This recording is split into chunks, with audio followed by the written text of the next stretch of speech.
Hello, Namaste, Ram Ram, and Jai Hind everyone. Welcome back to Nia and let's start our editorial for today. So आज का editorial हमारा किससे deal कर रहा है?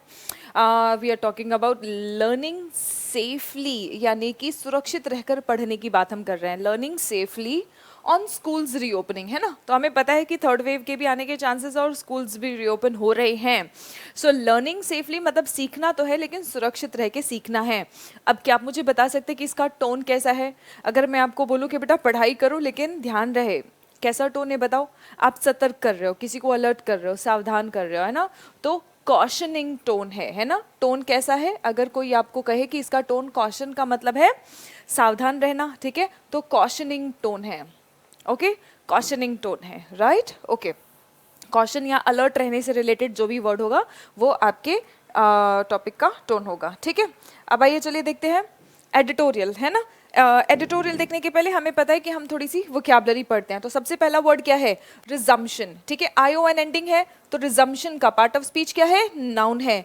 Resume करना, ठीक है. The action of beginning something again after a pause. Resume करना, आप देखो कोई भी गेम पॉज करते हो फिर रिज्यूम कर रहे हो, है ना. सो रिज्यूम करना वर्ब है, उसी का नाउन फॉर्म है resumption. Then you have fraught, ठीक है. फ्रॉट का मतलब क्या है? भरा हुआ होना. इसके साथ में फिक्स्ड प्रेपोजिशन आता है फ्रॉट विथ. इसके साथ में फिक्स्ड प्रेपोजिशन आता है फ्रॉट विथ. फ्रॉट का मतलब होता है भरा हुआ होना और यूजुअली ये नेगेटिव चीजों के साथ हम यूज करते हैं. तो जब हम कह रहे हैं fraught means full of unpleasant things, अप्रिय चीज़ों से भरा हुआ है, प्रॉब्लम्स हैं, मुसीबतें हैं, कंफ्यूजन है ना, तो उससे भरा हुआ है तो हम कहते हैं fraught with. Okay, this is a verb, this is a verb. Then you have epidemiologists. अब एपिडेमोलॉजिस्ट कौन होते हैं? लॉजी मतलब स्टडी, ठीक है. एपिडेमिक्स के लिए जो पढ़ाई करते हैं, है ना, मेडिकल साइंटिस्ट है ये, है ना. Who studies the transmission and control of epidemic diseases, है ना.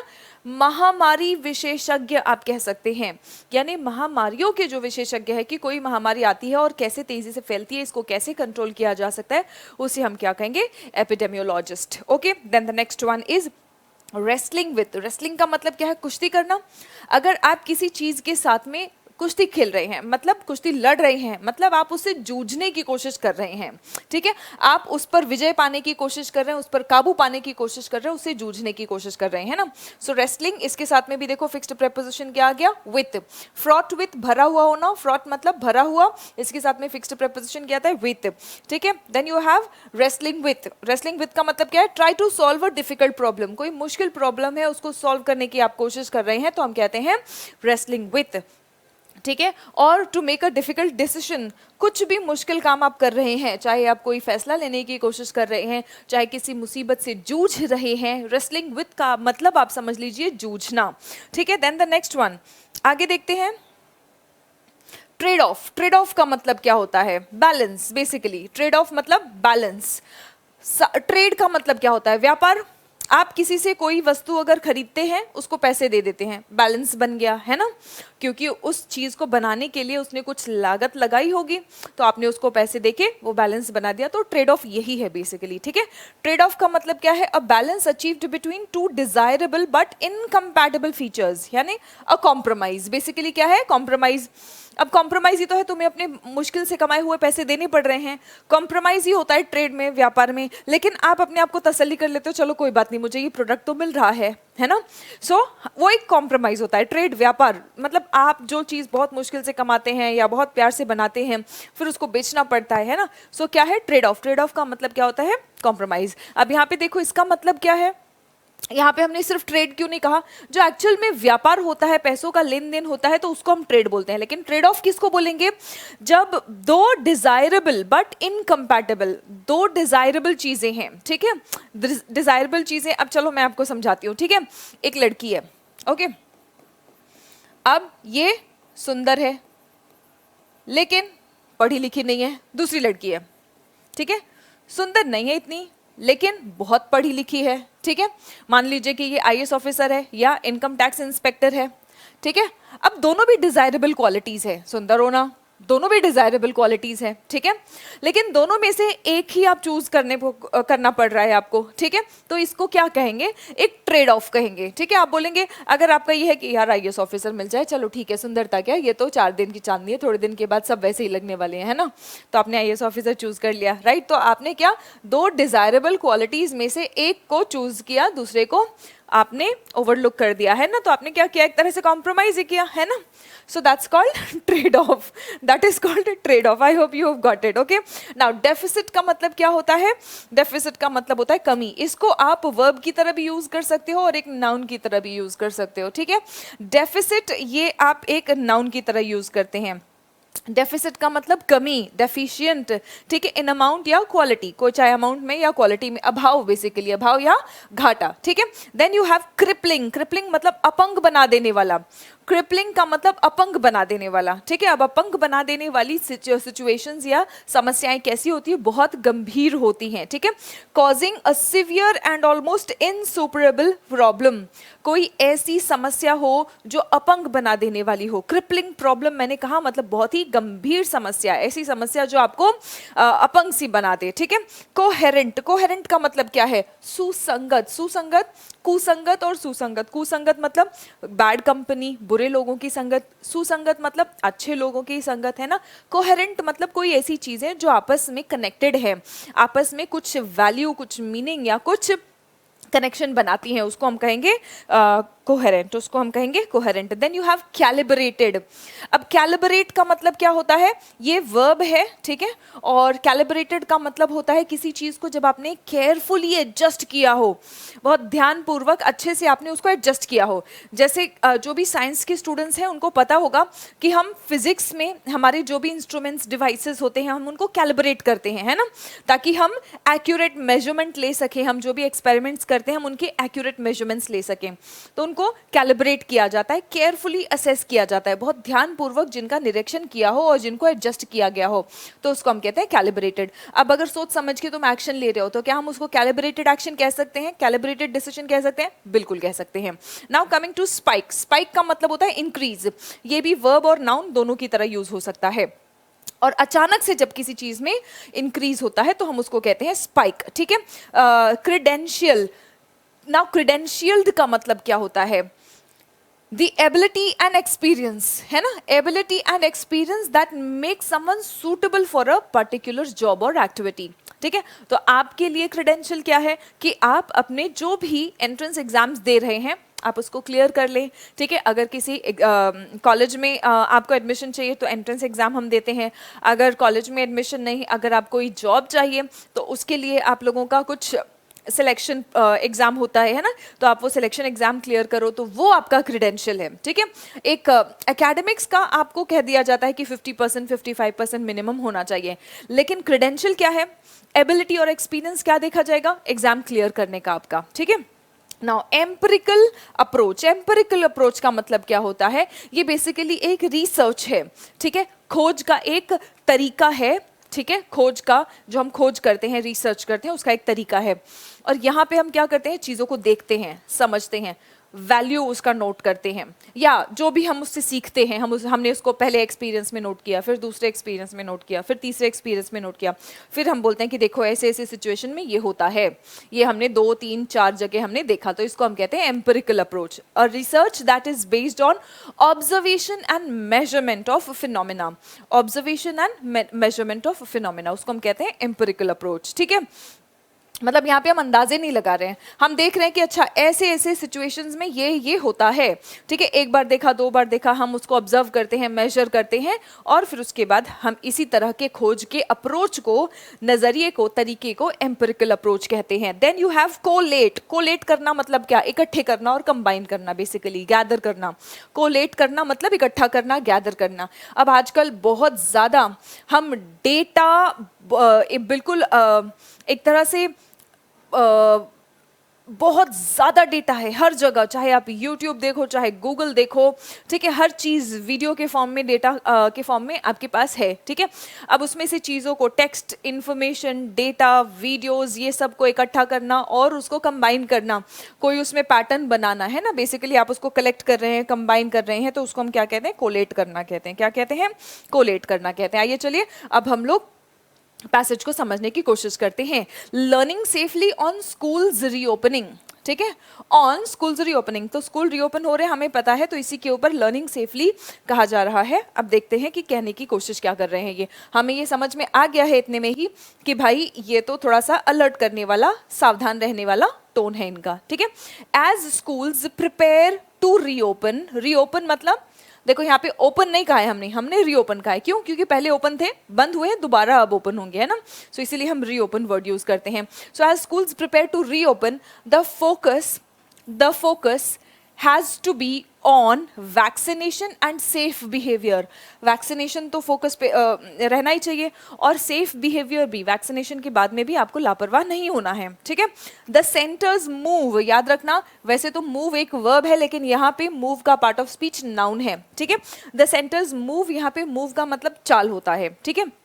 So what's your next move, अगली चाल क्या होगा, अगला कदम क्या होगा, है ना। So centres move to allocate, allocate का मतलब क्या होता है, आवंटन करना, to allocate 2 crore corona virus vaccine doses for universal coverage of all teaching and non teaching staff, है ना। तो सेंटर केंद्र सरकार ने क्या कहा है कि चलो भाई स्कूल्स तो रीओपन करना पड़ेगा, तो कर देते हैं, 2 crore corona virus vaccine doses जो है ये यूनिवर्सल कवरेज, यूनिवर्सल मतलब सबको, कोई बचने ना पाए मतलब कोई छूटने ना पाए, ओके सबको, चाहे टीचिंग स्टाफ हो चाहे नॉन टीचिंग स्टाफ हो। टीचिंग मतलब पढ़ाने वाले हैं, उनका तो बच्चों से डायरेक्टली इंटरेक्शन होगा, और नॉन टीचिंग स्टाफ क्यों? क्योंकि अब पियोन्स हैं जो ऑफिस में, एडमिनिस्ट्रेशन में जो लोग बैठ रहे हैं, उनका टीचर्स से इंटरेक्शन होगा, टीचर्स का इंटरेक्शन बच्चों के साथ में होता है, तो सभी को वैक्सीनेट करने के लिए टीचिंग और नॉन टीचिंग स्टाफ स्कूल में टीचर्स डे पर 5 सितंबर को, ठीक है, ये होगा 2 करोड़ कोरोना वायरस वैक्सीन का आवंटन होगा, ठीक है। Okay, now adds a measure of confidence that resumption of face to face classes from September is not fraught with, देखिए फ्रॉट के साथ में विथ हाई रिस्क। अब हाई रिस्क क्या है, ये अनप्लेजेंट है, हाई रिस्क मतलब बहुत ज्यादा रिस्क, ठीक है। सो फ्रॉट विथ मतलब बहुत ज्यादा रिस्क से भरा हुआ, लेकिन उसके पहले नॉट है, देखिए इज नॉट फ्रॉट विथ, मतलब कि सितंबर से जो स्कूल्स ओपन हो रहे हैं, रीओपन हो रहे हैं, तो ये खतरे से भरा हुआ नहीं है। इस बात में एक विश्वास जगाने वाला ये कदम है, इस बात में विश्वास जगाने वाला ये कदम है। फिर से पढ़ के देखो क्या बोल रहा है, ठीक है। Adds a measure of confidence मतलब इससे थोड़ा सा कॉन्फिडेंस ऐड हो रहा है, that resumption of face to face classes from September is not fraught with high risk, ठीक है। Now, several states are preparing to reopen schools, mostly for class 9 and higher next month. अगले महीने आपको पता ही है क्लास 9 और higher standards का reopening बहुत सारे स्टेट्स देख रहे हैं। Okay, some including Haryana, Telangana, Gujarat have announced that they will allow offline classes even for younger children. कुछ states ने तो कहा है कि वो younger children के लिए भी allow कर देंगे, ठीक है। देन अमिडस्ट फियर्स, देखिए अमिड, अमंग, हमेशा हम काउंटेबल नाउन्स के लिए यूज करते हैं, अमिड हम काउंटेबल और अनकाउंटेबल दोनों के लिए यूज करते हैं। अमिड्स का मतलब होता है के बीच, ठीक है। अब fears of a third wave, तीसरे लहर की, थर्ड वेव किसका, पैंडेमिक का, सो पैंडेमिक के तीसरे लहर के डर के बीच, ठीक है, डर के बीच epidemiologists, academicians and policy makers, academicians मतलब पढ़ाई लिखाई से जो संबंधित है, वो बोल रहे हैं कि भाई बच्चों का विकास, मानसिक विकास एक तरह से 2 साल पीछे हो चुका है ना। एपिडेमियोलॉजिस्ट्स की बात क्यों कर रहे हैं, because obviously we are dealing with an epidemic, okay. And policy makers मतलब ये लोग तो तभी काम कर पाएंगे जब पॉलिसी मेकर्स कोई नियम कायदे कानून बनाएंगे। तो इन तीनों ने हैव बीन रेसलिंग विथ, ये तीनों जद्दोजहद करते रहे हैं, have been wrestling with the question of a low risk trade off. Trade off का मतलब क्या, अब बच्चों को सुरक्षित रखना भी जरूरी है, सुंदर होना जरूरी है लड़की का, ठीक है, और बच्चों को पढ़ाना लिखाना भी जरूरी है, पढ़ी लिखी लड़की भी होना जरूरी है, आईएएस ऑफिसर या इनकम टैक्स इंस्पेक्टर या बैंक मैनेजर, बैंक में कोई पीओ हो, है ना। आ रही है बात समझ। तो ये दोनों भी क्या है, दोनों भी अच्छी बातें हैं, दोनों चाहिए हमें। अब बच्चे पढ़ेंगे लिखेंगे, और पढ़ेंगे लिखेंगे तो सिलेक्शन भी लेंगे, ठीक है, तो उनका क्या होगा, लाइफ सेफ भी रहे, सिक्योर भी रहे, लेकिन पढ़ते लिखे भी रहे। अभी भी उनको हमें सेफ रखना है और उनका भविष्य भी हमें सेफ रखना है। दोनों भी चीजें अच्छी है, लेकिन दोनों के बीच में एक बैलेंस बनाना पड़ेगा। इसी बैलेंस के लिए यहाँ पे ट्रेड ऑफ कहा जा रहा है, और ऐसा बैलेंस बनाए जिसमें रिस्क लो हो, तो इसीलिए हम लो रिस्क ट्रेड ऑफ कह रहे हैं, ठीक है। आ रही बात समझ? ओके, अब देखिए ये तीनों जन, ये बच्चों के भविष्य से सब चिंतित हैं, ठीक है। ये अभी मौजूदा परिस्थिति, क्योंकि वो एपिडेमिक है, तो एपिडेमियोलॉजिस्ट ऑब्वियसली चिंता में तो रहेंगे ही, और पॉलिसी मेकर्स, भाई हम करें क्या, करें तो करें क्या, ये चिंता इनको सताई जा रही है, ठीक है। तो ये तीनों जो है ये जद्दोजहद कर रहे हैं इस सवाल से कि भाई एक लो रिस्क ट्रेड ऑफ कैसे बनाए, मतलब बेसिकली एक बैलेंस कैसे बनाए जिसमें रिस्क कम से कम हो, ठीक है। Balancing protection from the virus with some bridging of the learning deficit. Obviously learning deficit, एक कमी आ गई है ना, caused by prolonged school closures, जो कई दिनों तक, जो प्रोलॉन्ग्ड मतलब जरूरत से ज्यादा लंबा खींचा गया जो स्कूल क्लोजर्स है, यानी स्कूल जो बंद रहे हैं, इसकी वजह से जो पढ़ाई लिखाई में जो कमी आई है, डेफिसिट आई है। अब तो बच्चों को पढ़ने लिखने का मन ही नहीं करता, स्कूल नहीं जाना चाहते हैं, वो बोलते हैं ऑनलाइन में ही मजा आ रहा है, ठीक है। ऑनलाइन क्यों? क्योंकि पढ़ना नहीं पड़ रहा, डांट नहीं पड़ती, बेइज्जती नहीं होती है स्कूल के फ्रेंड्स के सामने, है ना, तो ये सारा फन वो मिस कर रहे हैं, आलसी बनते जा रहे हैं।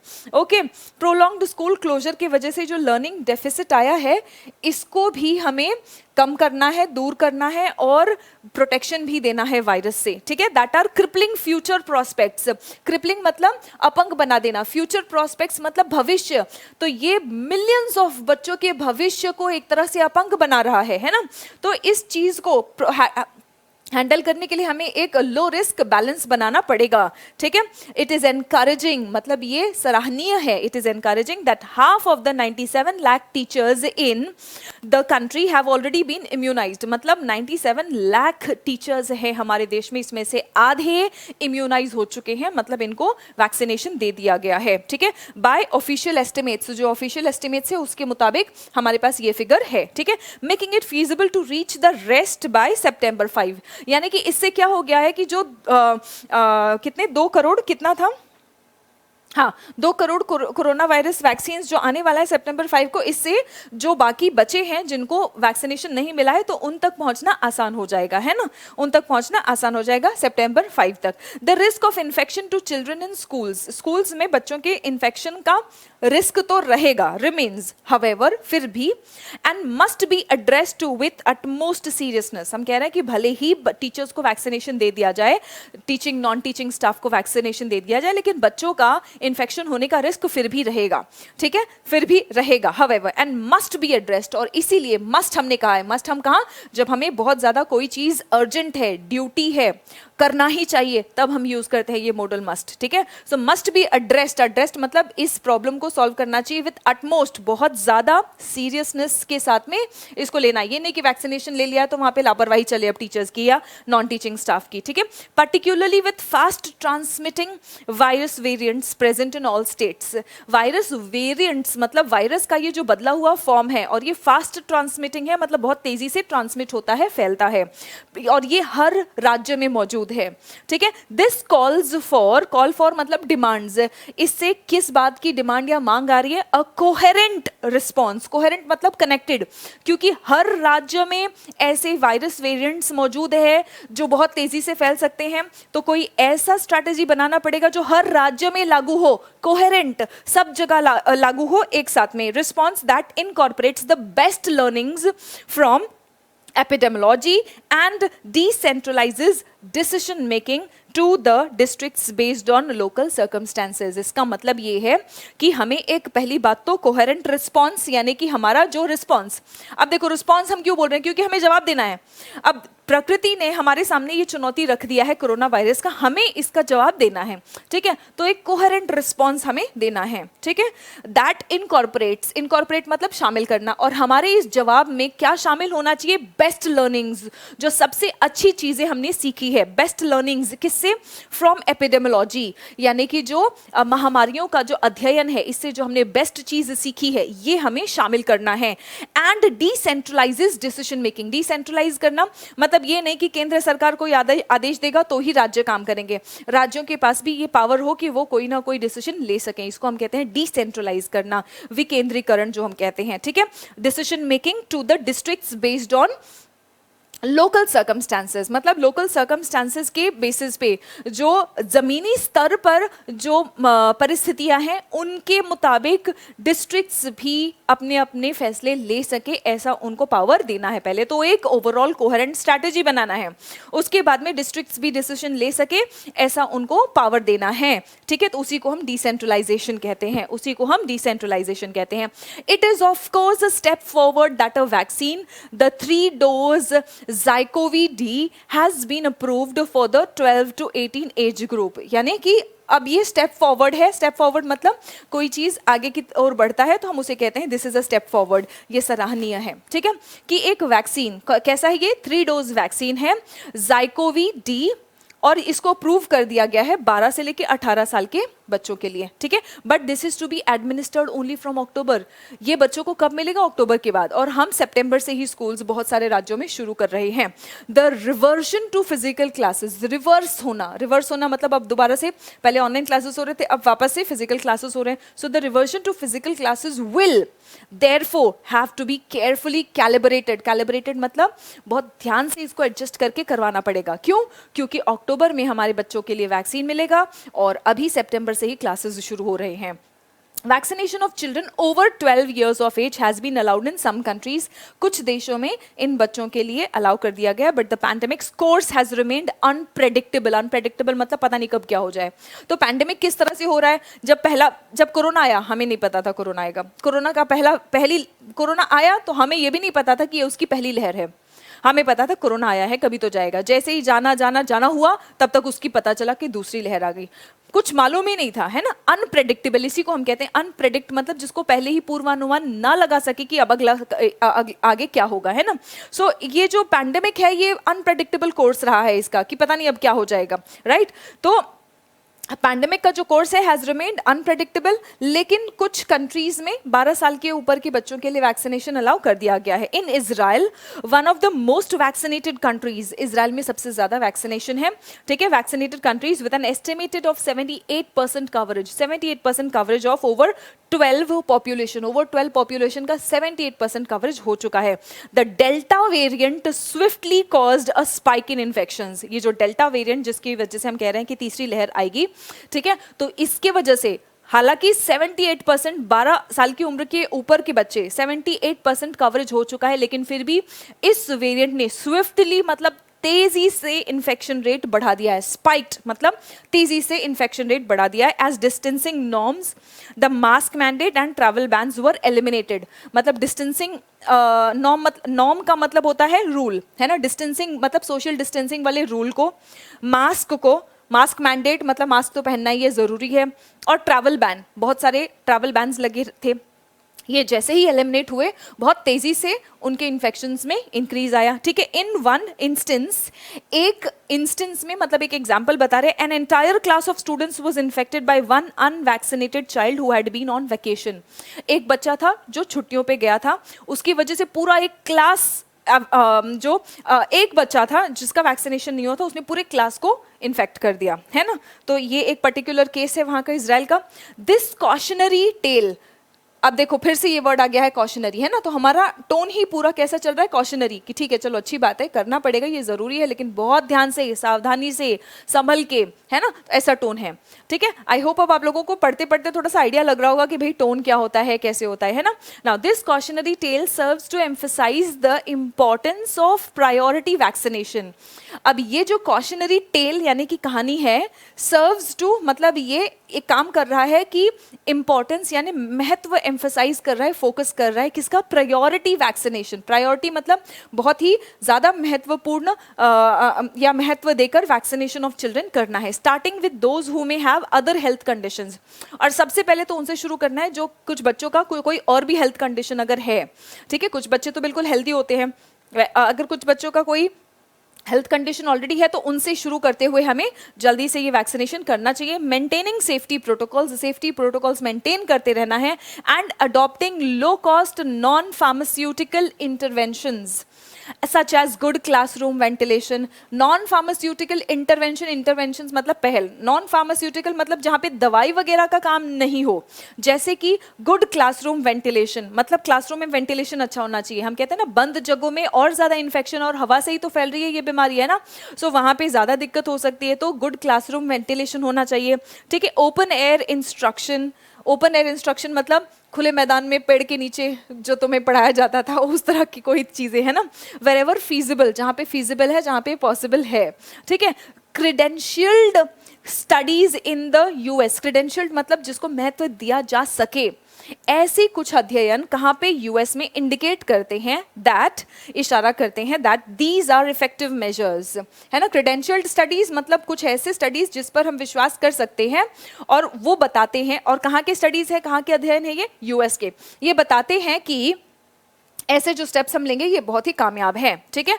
Along with vaccination they are very successful effective measures along with vaccination तो ऑब्वियसली प्रायोरिटी पे है ही.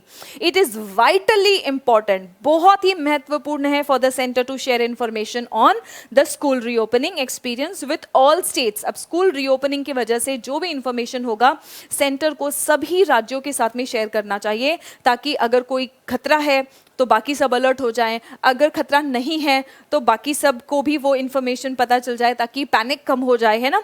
And issue alerts in real time. अगर कोई खतरा बढ़ रहा है तो रियल टाइम में अलर्ट इशू करे. ये नहीं कि आज एक स्कूल और एक क्लास पूरा इन्फेक्ट हो गया और फिर उसके बाद में एक हफ्ते बाद हम ये खबर बता रहे हैं, तब तक पता नहीं कौन कौन इन्फेक्ट हो गया होगा, है ना. सो रियल टाइम मतलब अभी हुआ है तो अभी तुरंत उनको इन्फॉर्मेशन सब जगह मिल जाए. टू एनेबल डिसीजन मेकिंग, जिससे कि सही फैसले सही वक्त पर लिए जा सके. An empirical approach will also enable organizations such as the National Institute of Disaster Management collate useful insights. यानी कि ये जो इंस्टीट्यूशन है ये क्या करें, ये लोग यूजफुल इंसाइट्स या यूजफुल इंफॉर्मेशन है उसको कलेक्ट करें, कंबाइन करें और जनता को या राज्यों को अवेलेबल रखें. ठीक है. Parents must be convinced. Parents को आश्वस्त रहना पड़ेगा, उनको आश्वस्त करना पड़ेगा. Must be convinced by transparent official measures. अब पेरेंट्स की चिंताएं कब दूर होगी, जब ऑफिशियल ट्रांसपेरेंट मतलब पारदर्शी इंफॉर्मेशन, सूचनाएं पेरेंट्स तक पहुंचाई जाएंगी. ठीक है. Official measures that the health and education prospects of their children are in safe hands. Parents को, माता पिता को ये निश्चिंत करना पड़ेगा, उनको आश्वस्त करना पड़ेगा कि उनके बच्चों का भविष्य सुरक्षित हाथों में है. ओके. ठीक है. आई होप आप लोगों को आज का आर्टिकल अच्छा लगा, हेल्पफुल लगा. अपना कमेंट्स ज़रूर मुझे, अपना एक्सपीरियंस ज़रूर मुझे कमेंट सेक्शन में बताएं. ओके. और मिलते हैं हम लोग ब्रेक के बाद. आज ही अगर आप दूसरा भी आर्टिकल करना चाहते हैं, दूसरा आर्टिकल वल्चर्स के ऊपर है, अगर आप करना चाहते हैं, मुझे तो बहुत अच्छा लगा, मेरा तो बहुत मन है, अगर आप भी चाहते हैं तो मुझे बता दीजिएगा, फिर आज ही मैं और एक आर्टिकल वल्चर्स के ऊपर करवा दूंगी. चलिए फिर enjoy the article, read a lot. Okay. Don't skip that, because that is going to develop your reading skills, your language, your vocabulary to next levels. So see you in the next session. तब तक के लिए नमस्ते, Ram Ram and जय Hind everyone.